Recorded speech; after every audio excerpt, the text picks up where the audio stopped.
Look at it. Does that look critical to you? It does to me. So yes, I wouldn't call it a garbage crisis, but that is the problem that we are facing. Kritikal na problema ang basura na kailangang harapin at solusyonan ng bansa. Ito ang ipinahayag ni Pangulong Ferdinand Marcos Jr. ng kanyang inspeksyonin ng clearing at waste collection operations sa Jokno Pumping Station sa Pasay City kanina. Mapapansin ang mga basurang naipon sa lugar matapos ang walang tigil na mga pag-ulan sa nakalipas na mga araw. Ayon sa Pangulo, dapat agad itong matanggal upang hindi bumara sa pumping station.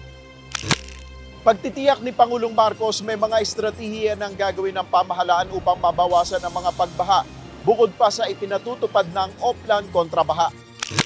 Patuloy lang ang ating trabaho para mabawas-bawasan ang baha dito sa hindi lamang sa Metro Manila, lahat ng buong Pilipinas. At iba-iba ang sagot, hindi naman pare-pareho ang problema, iba-iba yung sagot. Nakita naman niyo yung sa CAR.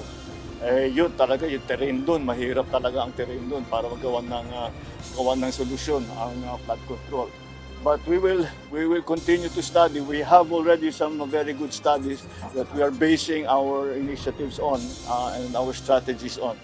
Ayon sa Pangulo, isusulong niya na maibalik ang pondo upang mailaan sa maayos na operasyon ng flood control facilities.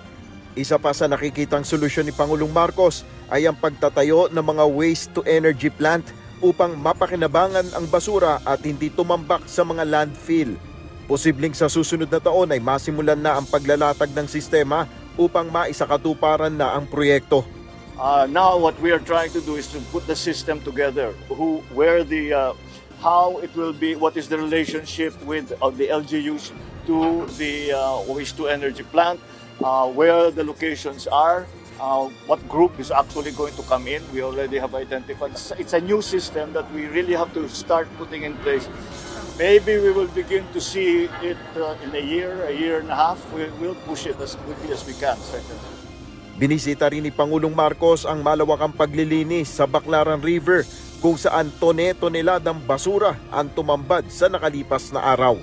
First time na nangyari rito, 3 days ago, napuno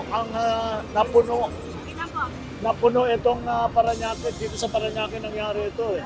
Dati hindi nangyayari yan eh. Sa tanong kung kinakailangan bang magpatupad ng mas mabigat na parusa laban sa irresponsableng pagtatapon ng basura, sagot ng Pangulo, People are aware that there are fines. Nobody wants to be fined. Wala namang gusto na mamumultahan. Pero kailangan bigyan din natin ng facilities na kung saan pwede itapon yung basura. Ganun lang kasimple kung minsan yan eh. Minsan ganyan lang ako kasimple yung problema. Nel Maribuhok, UNTV News and Rescue, Diyos ang aming sandigan, serbisyo publiko ang aming pinahalagahan.